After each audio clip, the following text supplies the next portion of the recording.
Hi and welcome. My name is Bernard Leibov, and I'm located in Joshua Tree, California. I'd like to recognize that I'm located on the unceded territories of the Serrano, the Chemehuevi, and the Cahuilla people, and invite you to consider whose land you're located on. Welcome to this moderated conversation with Cara Romero and Gerald Clarke, which is a program of the Big Reed Morongo Basin presented by Arts Connection of San Bernardino. The program is made possible by a grant from the National Endowment for the Arts. And I'd like to thank our very capable producer, Marie Bobin, and her staff for everything they do during this program. I'm honored and delighted to be here today moderating what I think is a very timely program. Cara and Gerald are visual artists who are both focused on interpreting the contemporary Indigenous experience and identity. They're also committed educators, shaping our understanding of contemporary culture and social issues. And I look forward to the conversation that we'll have on those issues after their presentations. A bit of background on the artists. Cara is a fine art photographer raised between the Chemehuevi Reservation in California and various urban environments. Her work addresses both non-Indigenous and Indigenous culture and lived experience from a Native American female perspective. Cara maintains a studio in Santa Fe and a home on the reservation near Lake Havasu, and travels there and elsewhere as an educator and presenter of her work. Her work was last seen locally in a very large format in the Desert X program in 2019. Gerald Clarke works in a variety of mediums, including performance, and he lives and works on the Cahuilla Reservation alongside Mount Jacinto. Gerald has exhibited widely, most recently seen locally in his solo exhibition at the Palm Springs Art Museum, where he's also now a trustee. Gerald is an assistant professor of ethnic studies at the University of California-Riverside in the ethnic studies department. So I'd like to begin with each artist presenting an overview of their work, and then we'll have a conversation about the Southern California Indigenous artist scene, and then we'd love to take your questions and answers. If you look at the bottom of your screen, you'll notice that there is a Q&A box. So as the artists are presenting or as we're having the conversation, please feel free to put your questions there. Thank you very much for being here. But thank you, foremost to Cara and Gerald. And I'd like to turn it over to Cara to provide us with an overview of her practice. Thank you so much for that lovely introduction, Bernard. Gerald, it's so nice to be here with you. And thank you for having us as part of the Big Read. My name is Cara Romero, and I would like to share my screen, and hopefully that goes well technically.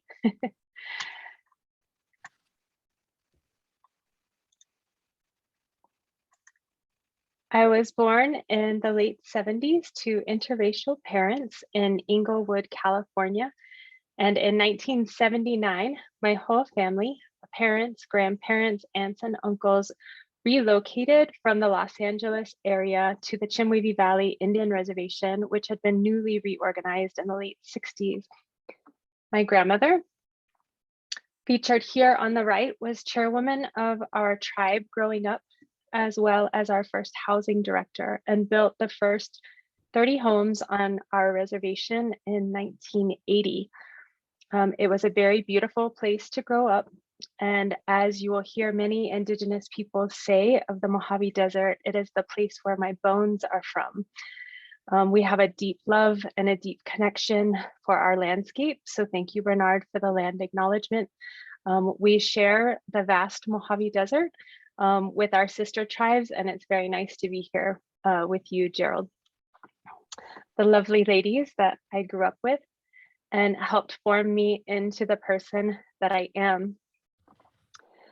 As Bernard mentioned, I ended up with split parents and went back and forth between the Chemehuevi Valley Indian Reservation and urban schooling. And one of the things that I realized very early on was that people outside of the reservation really had no understanding of modern reservation life. I grew up during a time where this particular time of year, Halloween and Thanksgiving, were particularly torturous. I think most modern Native American people have really humiliating stories around Halloween, when people would dress up as racist tropes and stereotypes, and then move from Halloween to Thanksgiving, where in the cities, a lot of times turkey feathers would come out and kids would make fun of Native American culture. That went on all the way through my university studies, where everything was taught either as stereotypical or historically as bygone peoples. And so I knew from a very early age that I wanted to tell a modern story of Native peoples. I thought that I would do that through the work of anthropology and maybe be a teacher or write textbooks on Chemehuevi peoples so that people would have a better understanding of who we are and where we're from. But as fate would have it, in 1997, I stumbled into my first Black and white film class at the University of Houston and studied under Bill Thomas, where I quickly fell in love with photography and all the power of storytelling that the medium has. And I knew instantly that the old adage, a picture is worth 1,000 words, was true, and that this was how I was going to change the narrative for myself and for my community to help show an accurate representation of modern Native peoples. So I wanted to go through an overview of my work and talk a little bit about the themes that show up in my work that come from my lived experience, my autobiography, my deep love of the desert and my community, and a reckoning with my own unique identity and vulnerability in those stories, and hope to connect mostly to my own community and to other Native youth and Native women. And I hope you all enjoy it. One of the themes that certainly comes up in my work is the idea and the difference of Indigenous worldview around the ideas of time and space. So non-linear thinking and an idea of everyone, this idea that all things can exist at once, and that we are every bit as Indigenous as we ever were in modern time. Also, this idea of place, where we're from, and how it feels to be ontologically tied to our landscape. The ideas of absence, so any the invisibility of misrepresentation or no representation at all in education and media, and then countering that with our presence. This idea of cultural landscape and all that envelops is not just a place on the map for Indigenous peoples and the way that we're interconnected with our landscapes, in consideration that we are very much part of our ecosystems, and that our existence in relationship to our ecosystems helps to keep the health of our bioregions, and that without Indigenous science and Indigenous peoples and Indigenous arts, we see the corruption of the landscape as well as the corruption of environment and climate. So these first two slides are to give the audience a sense of the res, a sense of where I'm from. We are from the California side of the Colorado River. Chemehuevi Valley was flooded out in the name of hydroelectric energy in the 40s to make Lake Havasu. So Chemehuevi Valley was a riparian belt rich with game and wildlife and basket weaving materials that sustained part of our peoples that we consider the Eastern Band of Chemehuevis for a very long time. And after we were disbanded due to the flooding of Chemehuevi Valley, we ended up in many different locations like Sherman Indian School in Riverside, Los Angeles, California, Las Vegas, Nevada, all the way down to Parker and Yuma, Arizona. We're now one band of Chewevis that live on the California side of Lake Havasu. We have a lot of off-roading on our reservation, and this image is called Jackrabbit and Cottontail and speaks to the mythos of our warrior twins who made the earth habitable for the first human beings. Another one that shows a little bit of feeling, of sense of the Chewevi Valley Indian Reservation. This features 4 boys from our reservation. In the front is Kiani, that's Curtis, John hanging out the side, and Winka in the back, in my dad's backyard. The next one is called Sand and Stone and speaks to the ontological ties of women and Mother Earth and our inseparableness from the geography of the Mojave Desert. This one tells the story of the mythos of our creation stories and how the land is made from the body of great ocean woman.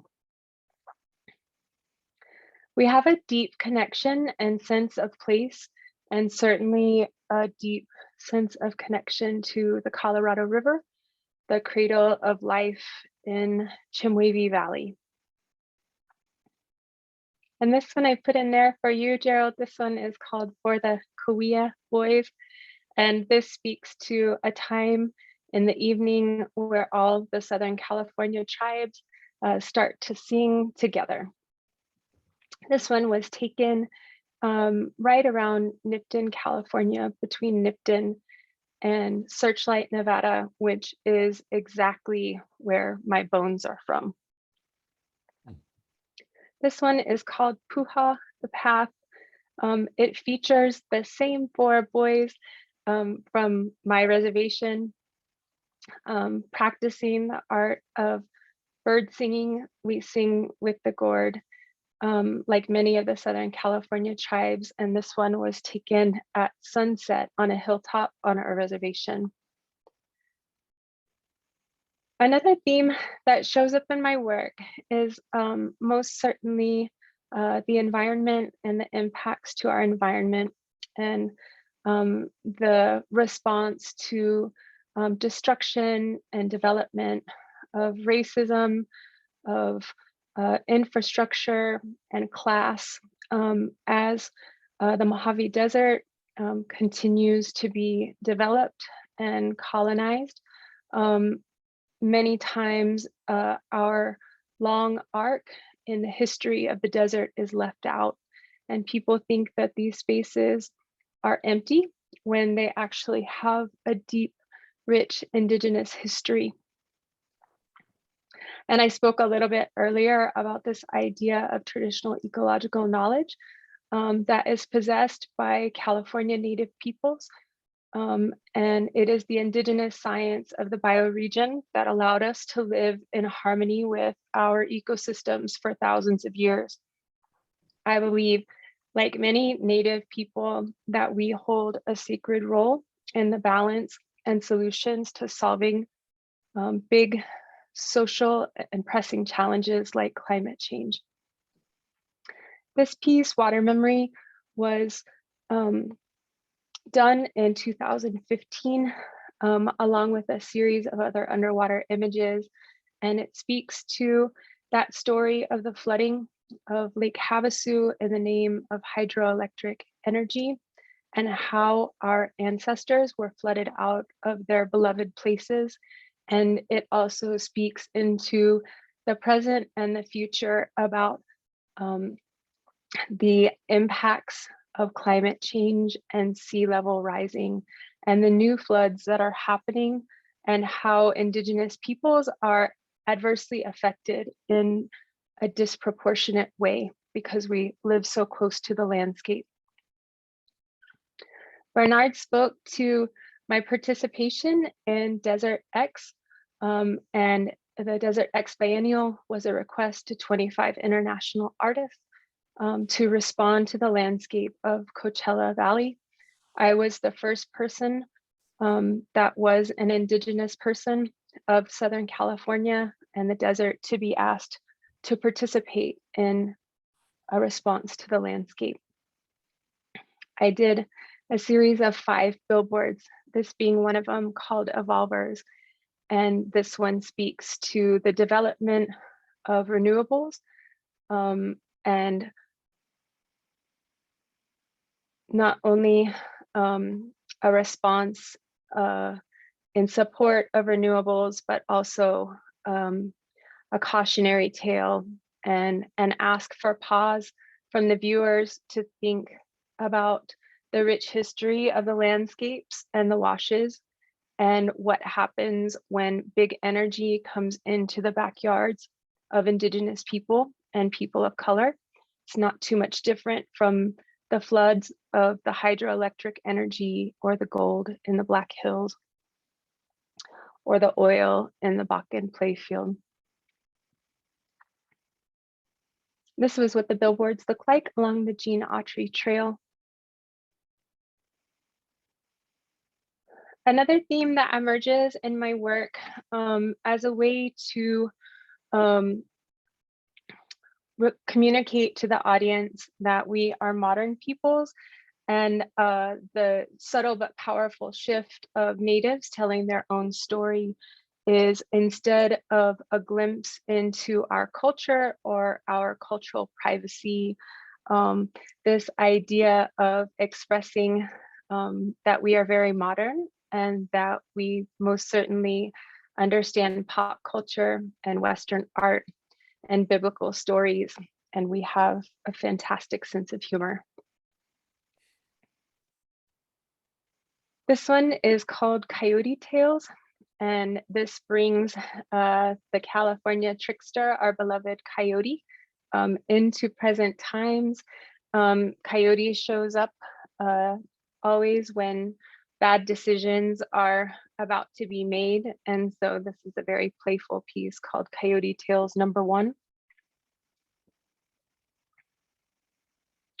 This piece is called TV Indians, and if I had to describe it, I would say it is a postmodern response to Edward Curtis, in the sense that it is a figurative landscape of Native peoples.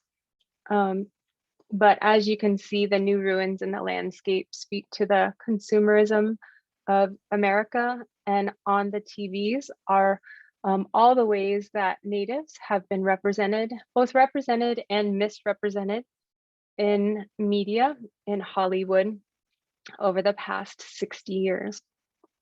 And you can see the stark contrast between how they're portrayed on the TVs with images like Little Big Man and Iron Eyes Cody and Billy Jack in comparison to how they look in real life.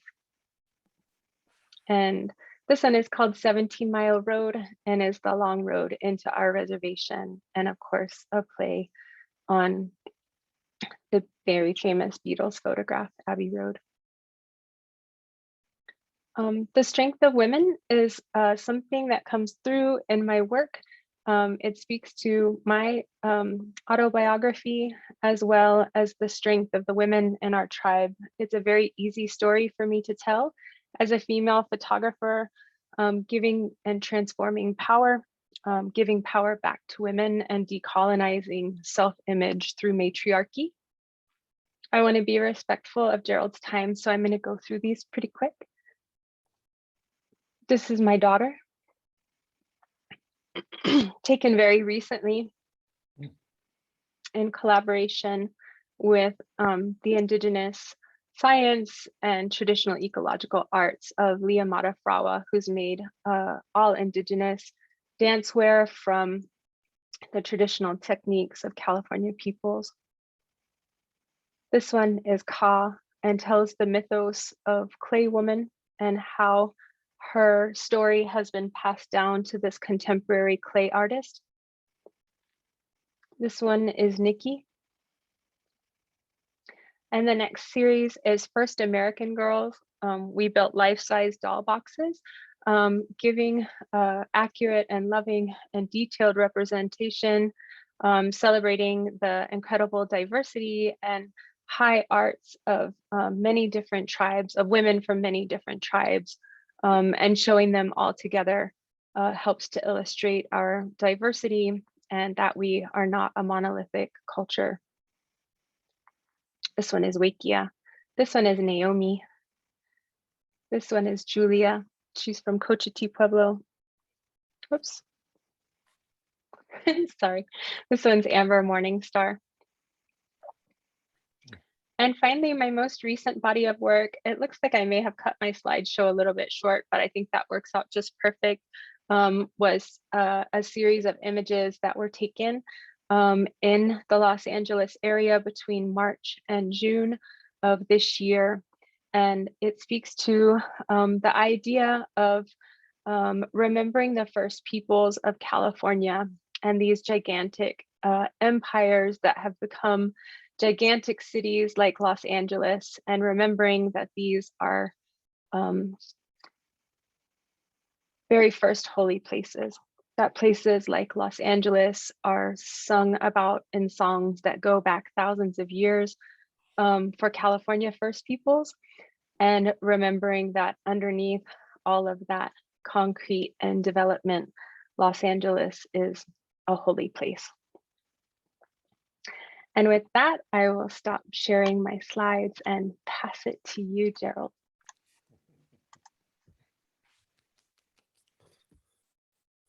Bernard, shall I go ahead and share my screen then?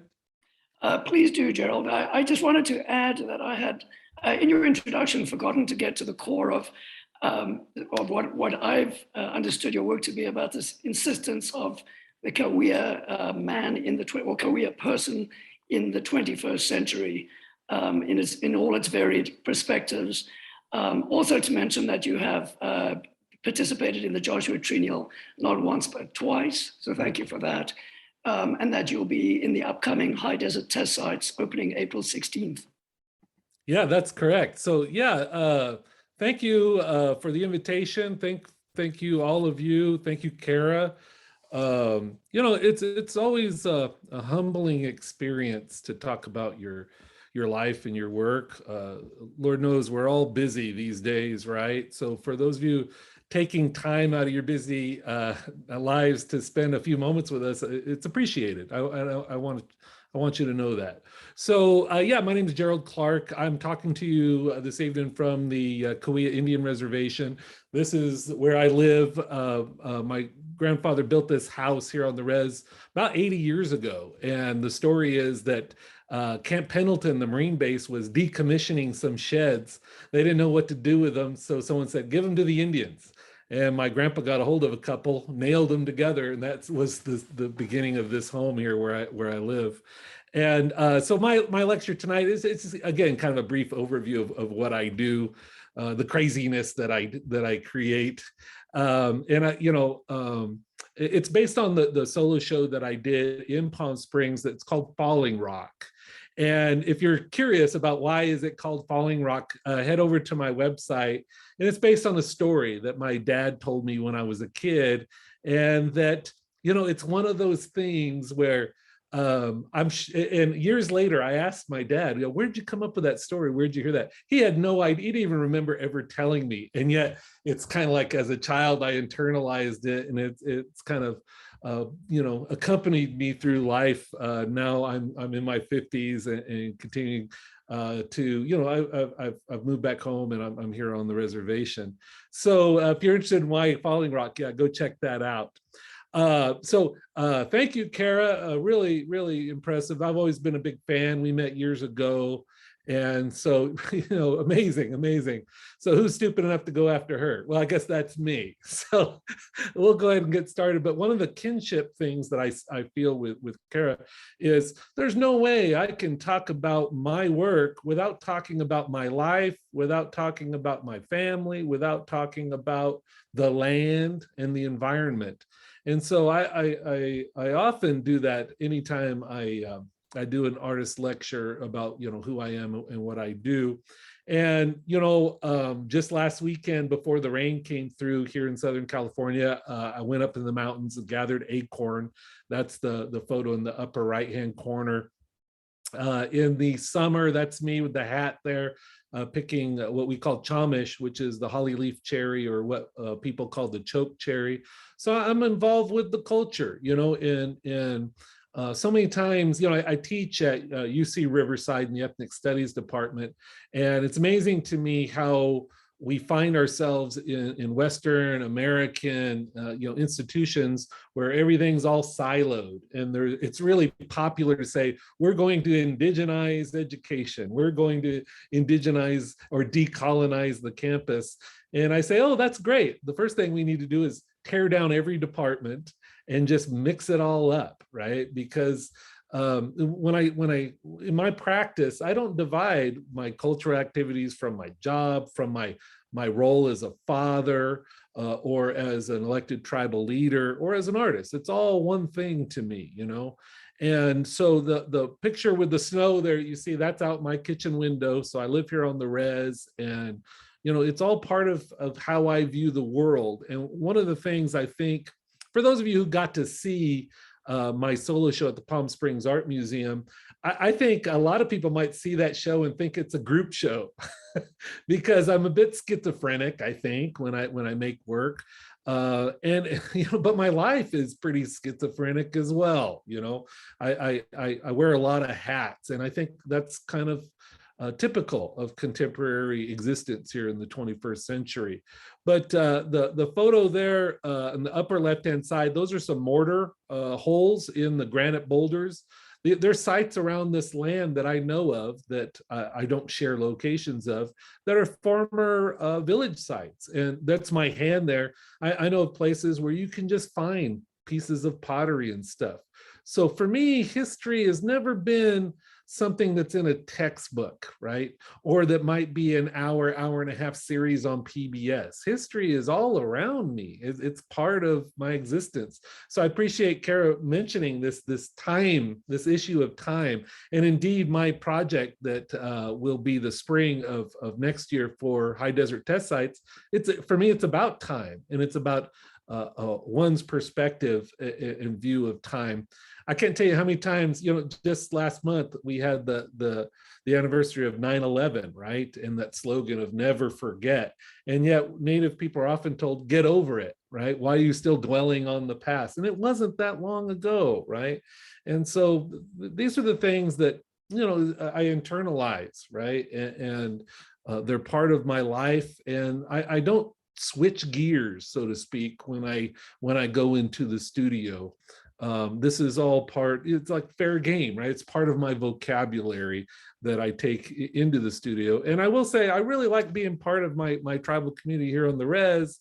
And I think it's really easy, right, for a Native artist to begin to kind of use their practice to kind of teach non-natives about their people. And I've done plenty of that, as well. But I really want to focus myself. I've been focusing on what can I tell my own community. I want to kind of make art for them too. So there's a lot of balancing, I think, that has to happen.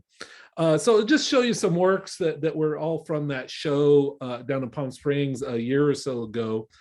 So here's one of my sculptures. Cara mentioned the gourd rattles that many California tribes, the singers use for our traditional bird songs. And so this is a sculpture of a bird song rattle. You see it has the large kind of gourd end there. And the painted design there wasn't necessarily influenced by any kind of traditional tribal design. It was actually Keith Haring is who I was channeling in that design, because I have an arts education, and it was a pretty traditional arts education. I can carve stone, I can cast bronze, I can do an oil painting, stretch a canvas, all those kinds of things, right? I bring a lot of different things into my work. So that the handle there, I don't know if you can tell, the handle is actually a piece of a baseball bat, or particularly a softball bat, because softball here for many tribes in Southern California, that's close to being religion, right? A lot of teams playing each other, different reservations playing each other in softball. So I use that softball bat for the handle. So it's much larger than a typical rattle would be. But it's a sculpture that's influenced by or inspired by our rattles. And then the colored bands that you see there around the handle, that's actually colored electrical tape. And my dad was an electrician, and that served him his entire life that he learned in the Navy. So I'm kind of paying homage to him. And inside the gourd is actually a speaker. So I actually went around the reservation and I made recordings. I made recordings of our cows mooing. I made recordings of coyotes. I made a recording of me losing $20 in our casino.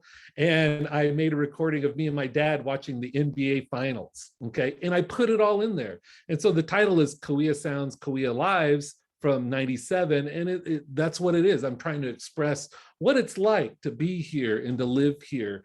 And the major art form for many California tribes, including the Cahuilla, are the basketry. And I don't do basketry. For Cahuilla, it was primarily a gendered art. It was a women's art, right?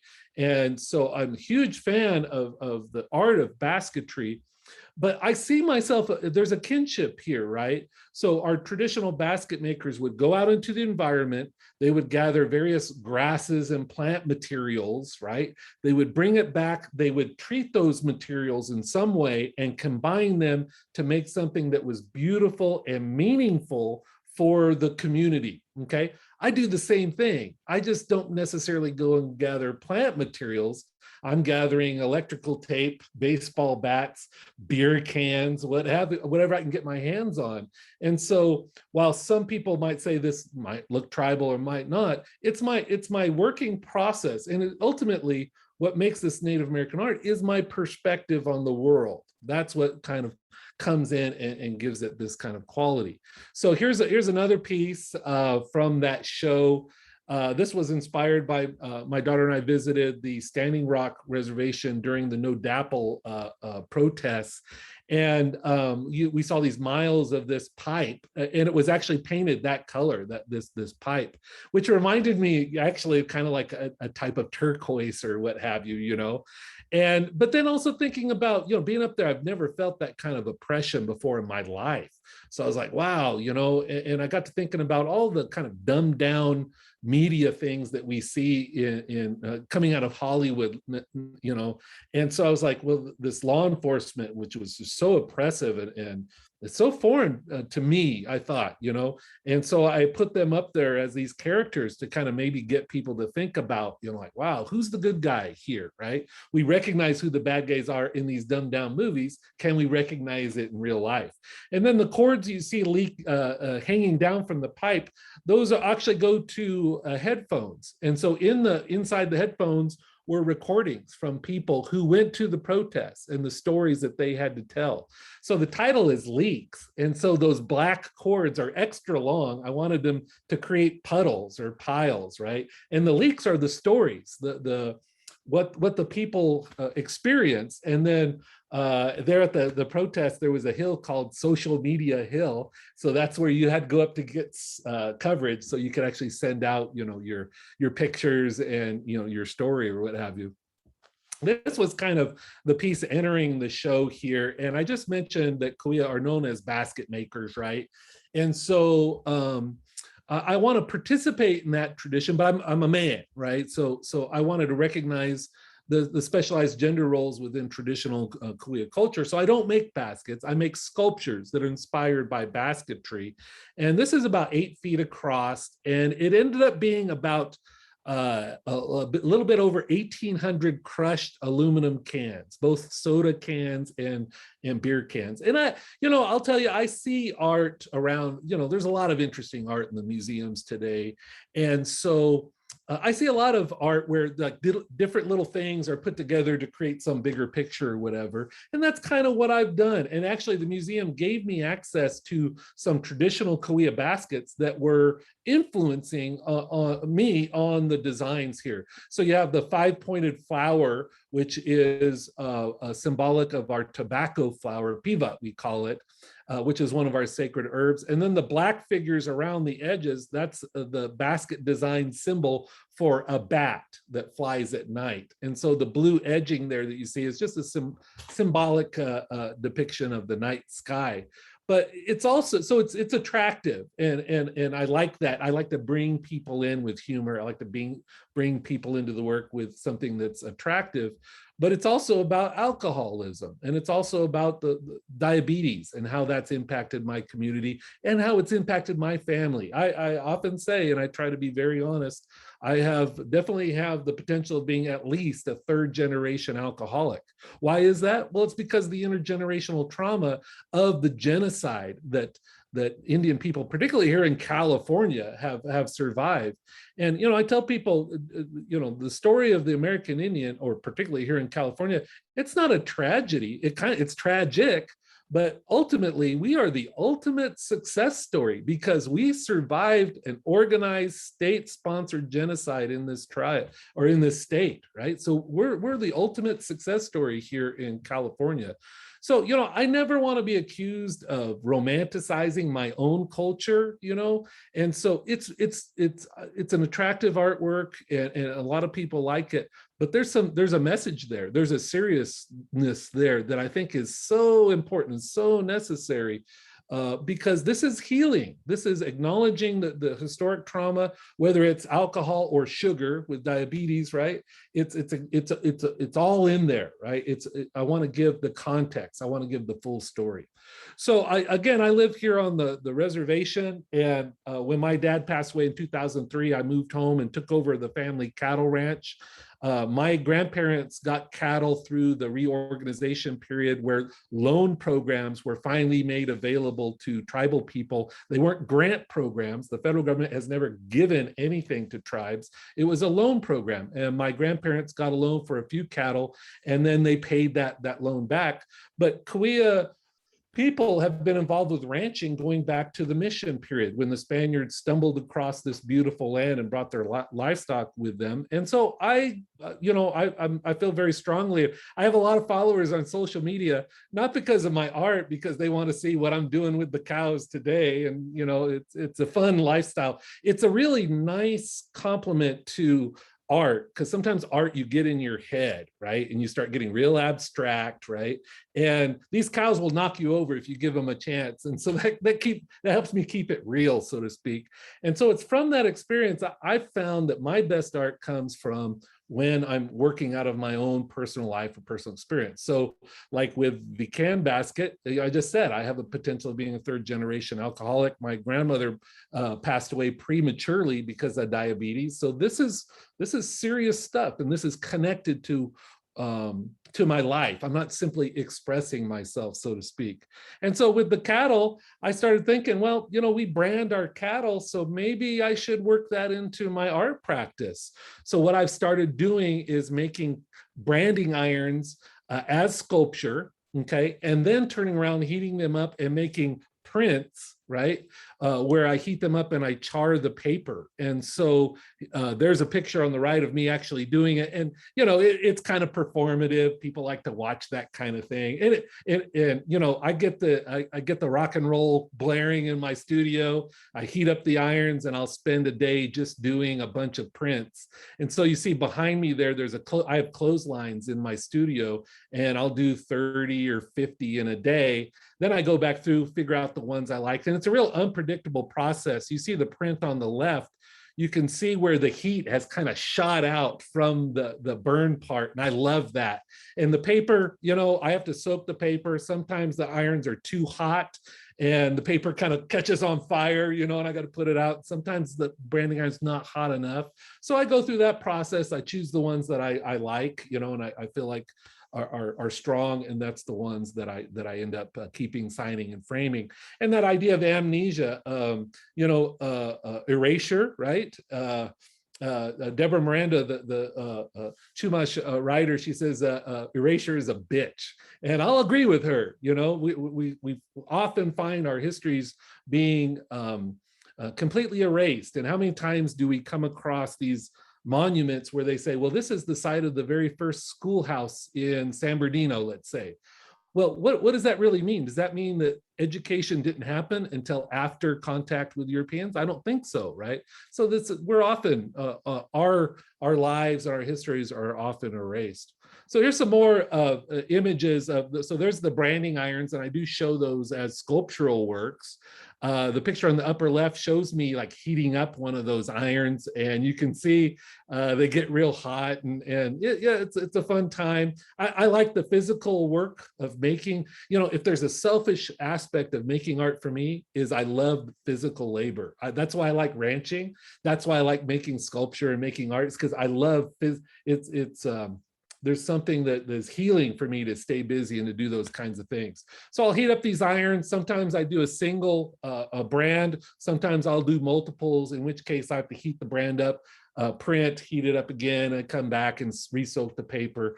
But it's about, you know, it's about looking at concepts. It's about questioning preconceived ideas. And I will say that there's a bit of violence in the printing process with the smoke and the heat and all that. I'm not a violent person, but our history has been violent. If you know what happened here in California. And so I like the fact, it's no accident I started doing these around the time 2016 presidential election, because I saw the level of violence in this country that was increasing. And so it was kind of a response to that as well. As far as newer iterations, this is kind of where I'm kind of headed now. Sometimes those branding irons get too hot, and I actually accidentally like set the paper on fire. It burns all the way through. And to be honest with you, and you know, my life in the studio is a constant struggle. I hear people say, "Oh, I like to make art; it's relaxing," and I've never found that to be true. I'm going to war, and maybe if I was more talented, I think I would enjoy it more. But I didn't like these that were burning all the way through, and then I started like going back and look at them, and what could I do with that? And so, Cara, you might find this interesting. Is I started sticking photographs behind the paper, so you're seeing through the burned image. And so this is a photograph, a reprint of a photograph of school children from Cahuilla Indian school. And so by putting that in there, plus the violence of the printing process, you know, I really like what direction this is going. I don't know how I'll end up. That's what keeps it interesting for me too, is I keep doing a variety of things. And anytime I feel like I get a little too comfortable, I quit doing it, because I don't trust my own motivation sometimes. You know, art can kind of you know, distract you, and oh, isn't this interesting over there? And before you know it, you're doing a lot of interesting stuff that really has no meaning, right? Or doesn't change you as a person, change your soul. So these are some of the things that I do. And you know, this tragic history, right? This violent history that the Indian people have had for the last, you know, handful of centuries.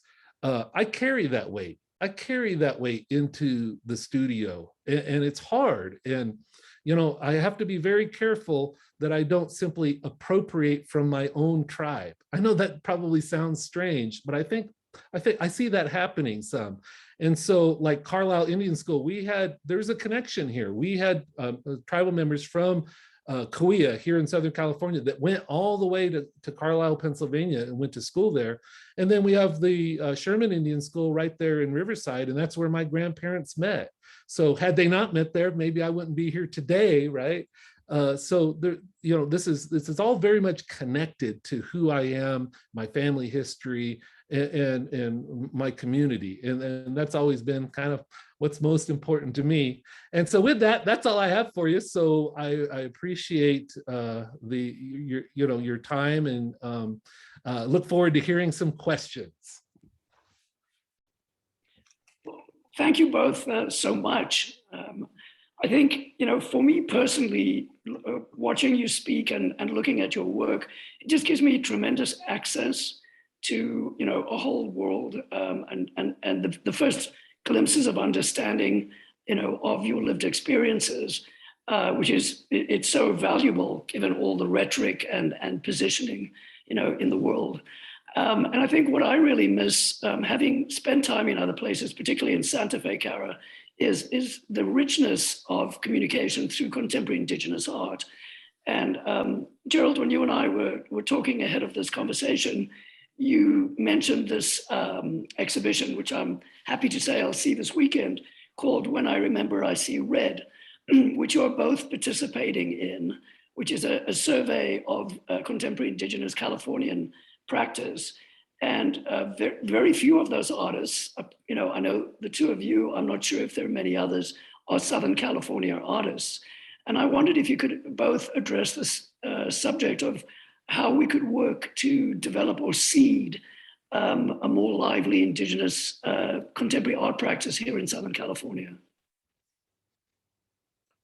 I wanted to start by saying the show When I Remember I See Red was curated by a now past, very beloved Northern California Native man named Frank LaPena. And so, and the show actually opened in Northern California at the Crocker Museum in Sacramento. And so I just wanted to speak to maybe a perceived imbalance between Northern California and Southern California. Of course, the tribes are vastly different. So I think that that's part of what we were seeing as far as Gerald and I's participation in that, and a lot of the artists being from Northern California Native tribes. So I just wanted to start with that. I would add too, I think also the presence of UC Davis and UC Berkeley, both institutions have problematic histories, frankly, but there is activity, right? And there does seem to be kind of a connection with some of the tribal communities that and the arts were part of that. So I think that there was that influence that probably helped more of a school of artists that occurred up there. Here in Southern California, probably one of the top artists was James Luna, who sadly passed away in 2018. But I think here in Southern California, and it could also be the impact, Cara and I were talking earlier about the impact of the coastal tribes between Tijuana going all the way up to the Bay Area, right? The impact of the mission system and colonization, the lack of federally recognized tribes along the coast particularly. So I think there's, a lot of these issues have like a broader context outside of the art world that has influenced, the communities in Southern California.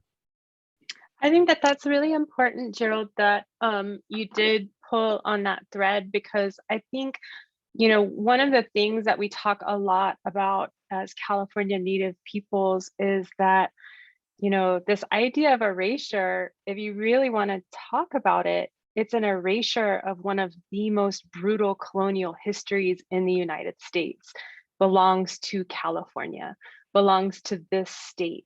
The tribes along the coast were removed in one of the most brutal mass genocides of United States history between Gerald 1849, right around the gold rush, up to 1863. And I'm going to pull on this thread a little bit further because it kind of speaks to this question that's in the chat from Karen, and speaks to what you were mentioning, Bernard. Here in the Southwest, in Santa Fe, there is a difference between the cultural perpetuation that has occurred with tribes that have not been removed from their ancestral homelands and have not experienced the same type of brutal genocide that California Native Americans have faced. And so when you pull on that thread a little bit more, we're really lucky to be here. Our very act of presence and being able to make art is really against all odds when you look at California Native history. And so you pull on that thread a little bit more, and you get a lot of questions in California, like yours, Karen, about language being such an important part of cultural identity. And just to give you a little bit of context, you know, they're uncovering mass grave sites in Canada, and they're beginning to uncover these mass grave sites.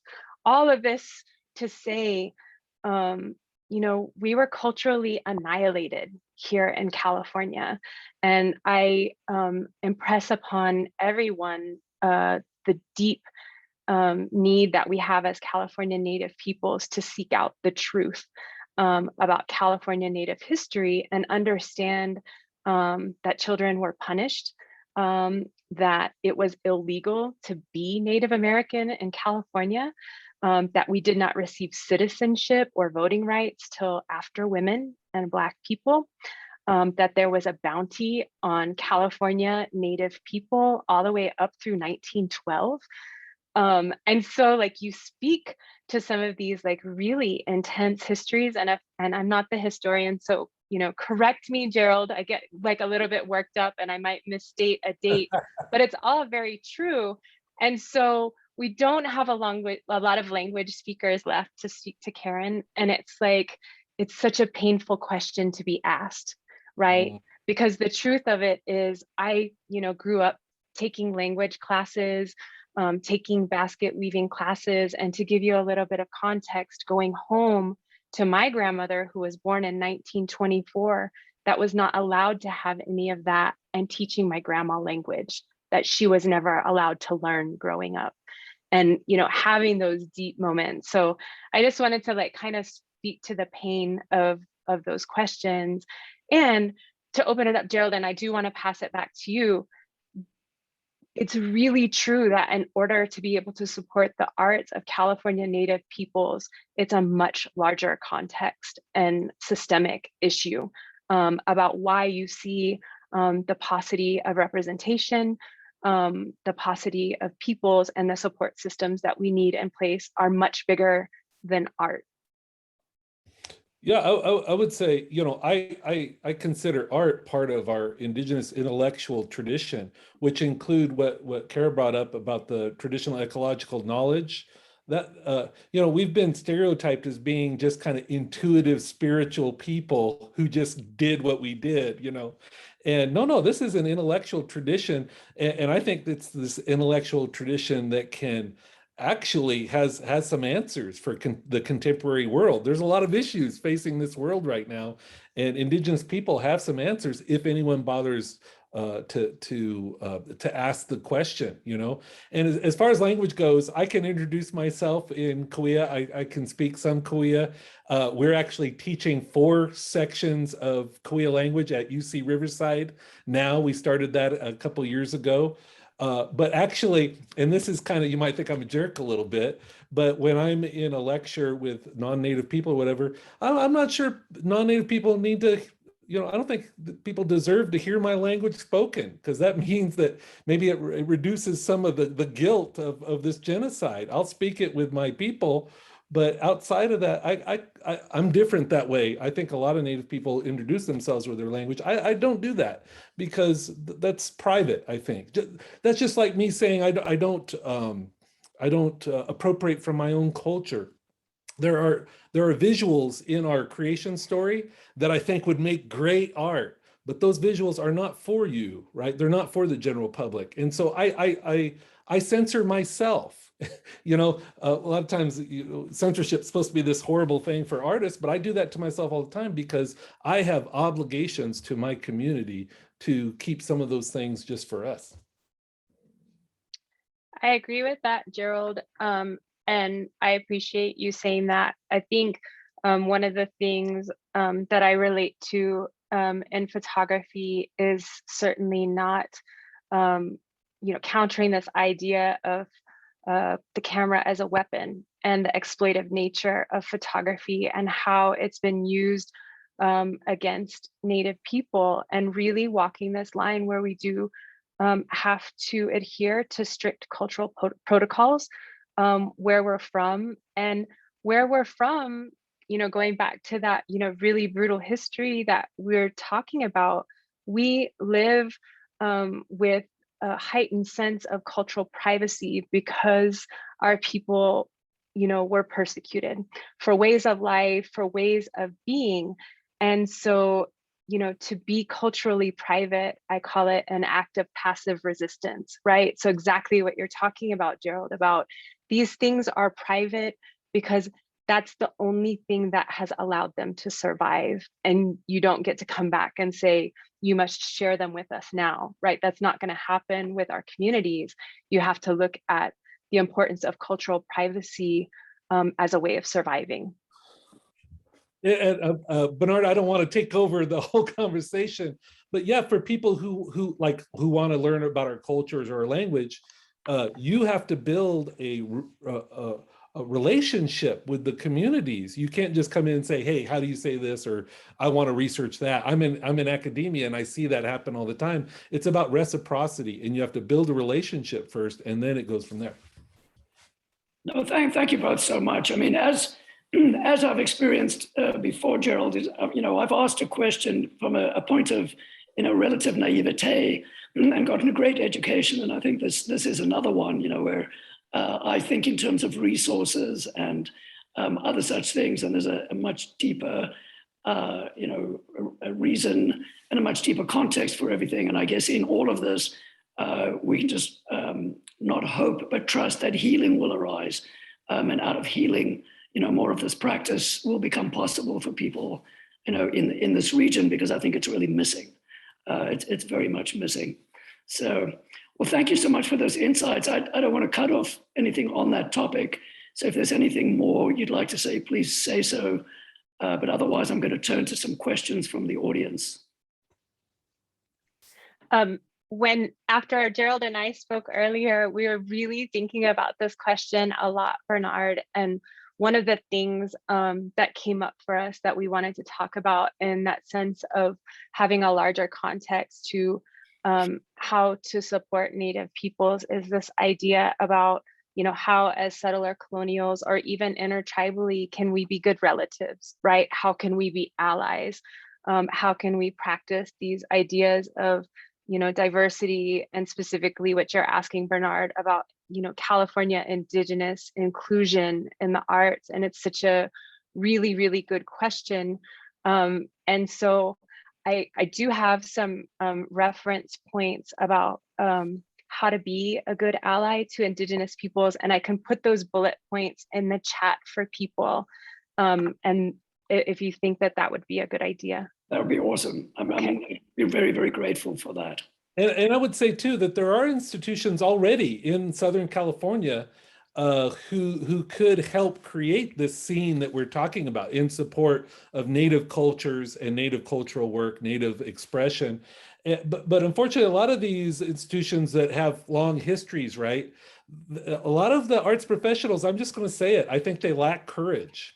They choose programming, the Native programming that kind of answers the need or the desires of their members, but doesn't necessarily represent the need or the contemporary expression of Indigenous communities, right? And I think, like my show, I think people were pleasantly surprised, even though maybe people in the museum may have saw it as a bit of a risk or what have you, And so I think there's rewards there. I actually think there's a hunger in the American mainstream public for real, honest,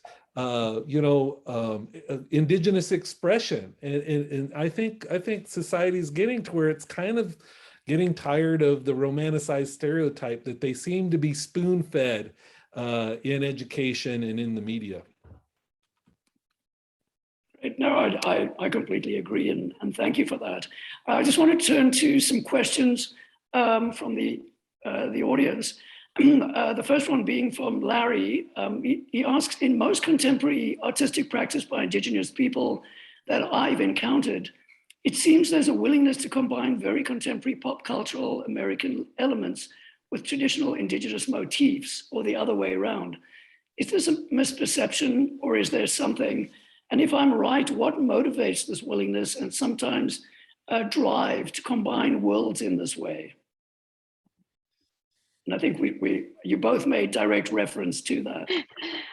That's who we are. I think is it okay if I go first, Gerald? Yeah, go ahead. Okay. Yeah, I think if I were to address that question really quickly, I would talk about a conversation that we sometimes have, that cultures are not stagnant. You know, Native American culture is not only like it was 200 years ago, that culture, wherever you're from, is much more like a river that moves around, you know, colonization and impacts to environment, and continues like the water to move on. It doesn't just stay here and dry up. And so when we're addressing this idea of two worlds, that's because we live in this world. We live in pop culture. And we have all of our indigenous ways of knowing that we've, you know, brought through time. So I hope that addresses your question from my perspective. I would add, I wish I lived only in two worlds. You know, it's so many hats, and I do so many different things, and I think that's true of all of us. You know, I too, I'm a mixed race person. My mother was white, my dad was Native, and you know, you have that diversity, right? And I think that's actually way more common, right, these days. And so you learn to kind of, you know, Indian people wouldn't be here at all if we weren't able to adapt, right? That's that indigenous intellectual tradition, creative problem solving. That's what we're really talking about, right? And it's bringing in whatever, you know, like me, you know, whatever materials I happen to be using, whether it's shovels or beer cans or oil paint, you know, I choose what I think is going to be most appropriate for conveying whatever meaning I'm trying to convey to the viewer. Great, thank you. There's a question from George. Cara, I think you did reference this a little bit, but a question about your experience with basket making. Oh, thank you. Thank you for that question. Let's see, I'm Chemehuevi, and I'm going to go ahead and tout us as the greatest, finest of the Great Basin basket weavers in Southern California. You can fight me, Gerald. No, I'm just joking. We make 3-rod baskets wrapped with willow and devil's claw. And through intermarriage and curiosity and sister and brotherhood with other tribes, we also used junkus and yucca root and other materials that show up in our design work as well. This is what we did during the summers. This is one of my most beautiful memories of childhood, and I am very lucky to say that I have been able to study over my lifetime with many of the greatest Chemehuevi basket weavers, including Mary Lou Brown, Shuggie Fisher, Ouija Claw, and Leroy Fisher, as well from my tribe. I did it in youth, and I did it in adulthood.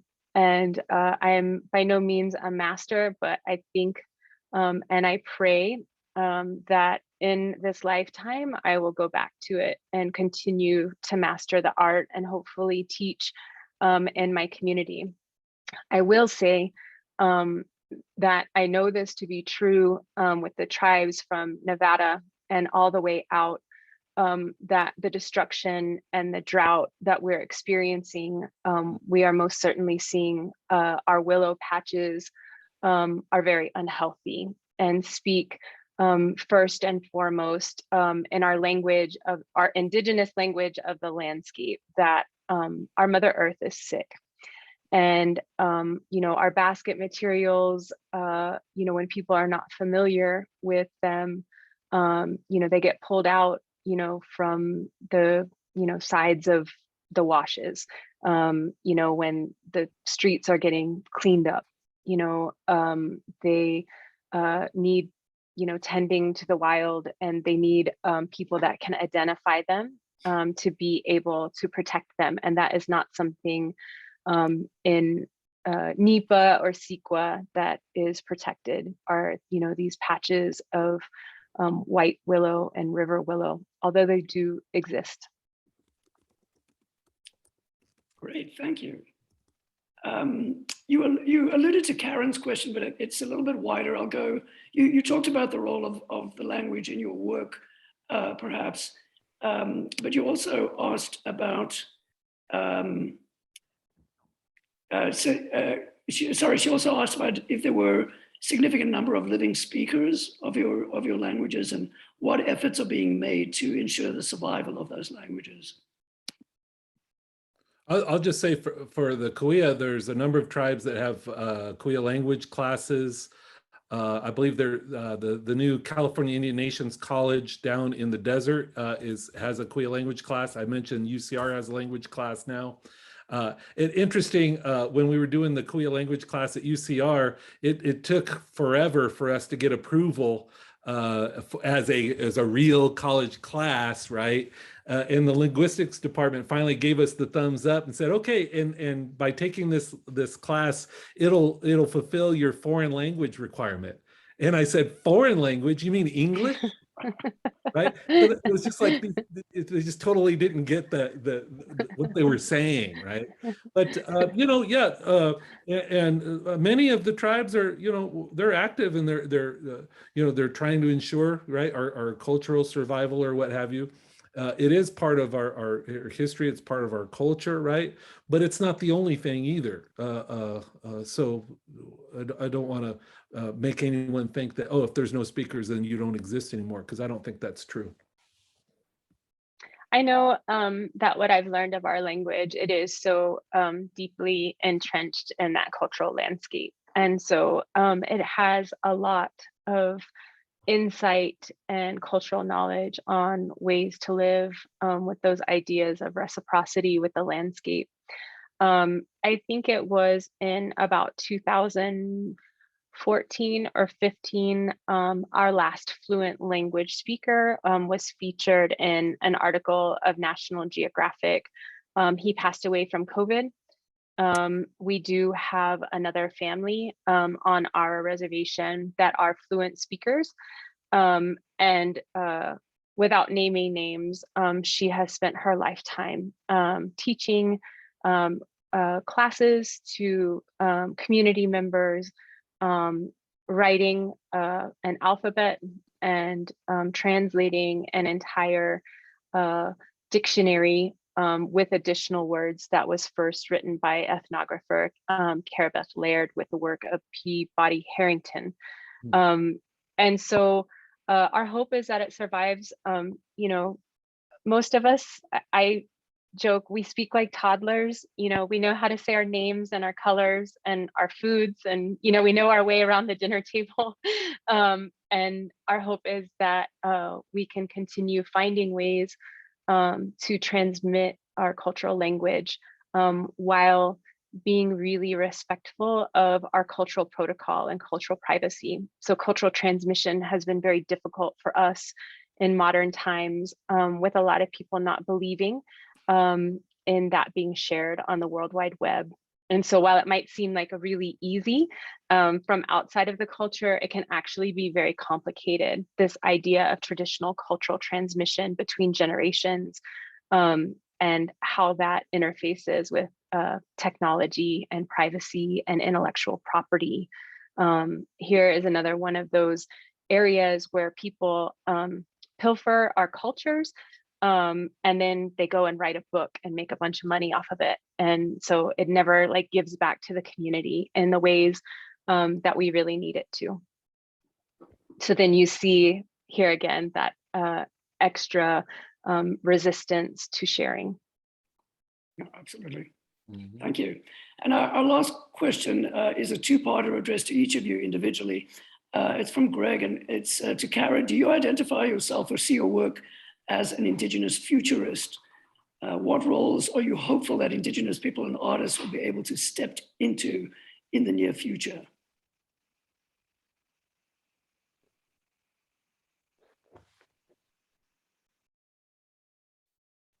I'm going to read that question again. Is it in the Q&A or in the chat? It's in the Q&A. It fell into the answered column. Oh, okay. And yeah, I know Greg. I had to say hi. Oh.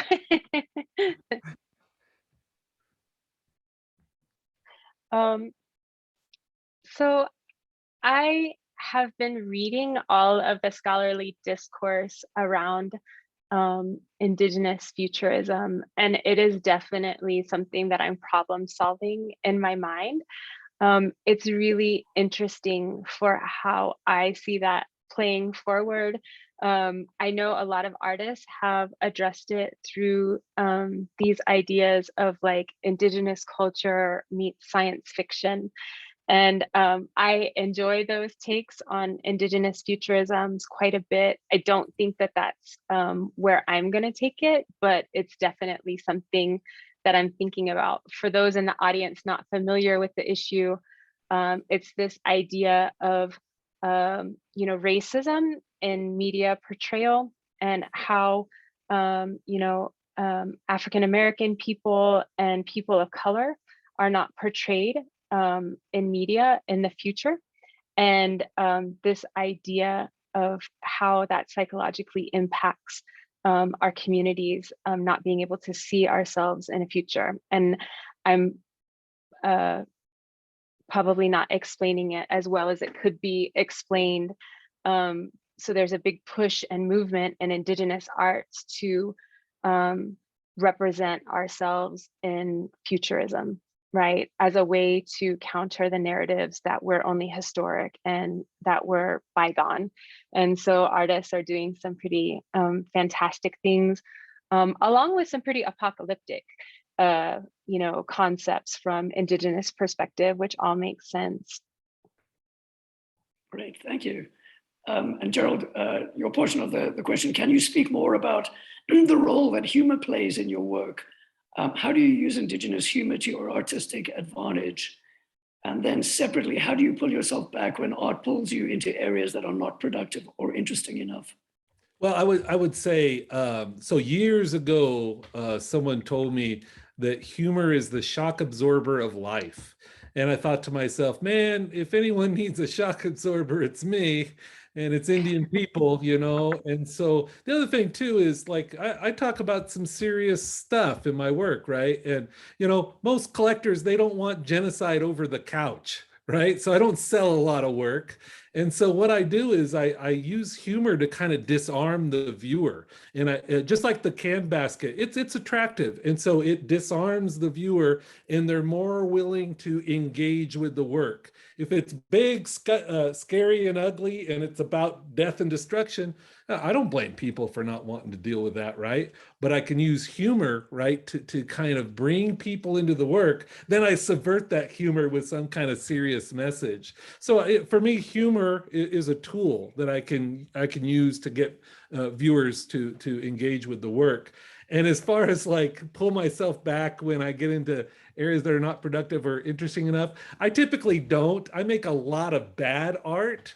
And I think that's really important. I have barns of bad art that, I look at something, I was like, wow, what was I thinking, But sometimes you have to go through that. In fact, that's how you learn.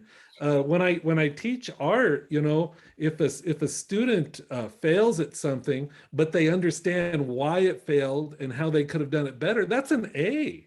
Failure has been completely misrepresented in Euro-American viewpoints, right? And so I make a lot of bad art, and you got to do it, I think, in order to, if you're really serious about your practice, you have, if you get an idea, and I feel like ideas have a life too, and so I've never been the type of artist that didn't have any ideas. My issue was always I had too many ideas, right? And so I think a lot, right? And if it's a bad idea, a lot of times it matures and dies before I ever act on it, right? And the best ideas are the ones that mature and die, but in the meantime, they birth 3 or 4 other ideas. That's the ones that I try to get at. And so I'm not afraid to make bad art. I think that's necessary to get to the good stuff, to the important stuff. I don't want to make art that's simply interesting or attractive. I want to go beyond that. Well, thank you both. I think those are the questions we had from the audience. I really want to thank you both for your frankness and your passion that came through so prominently today. I'm coming away from the conversation educated, humbled, and enriched. I look forward to following your work going forward and new ways in which we will be working together in the near future. And thank everybody for being here. Thank you so much. Thank you. I appreciate the invitation. Thank you, me as well. It was so nice to be on a panel with you, Gerald. Same. Yeah. Until next time. Yes. Indeed. Thank you.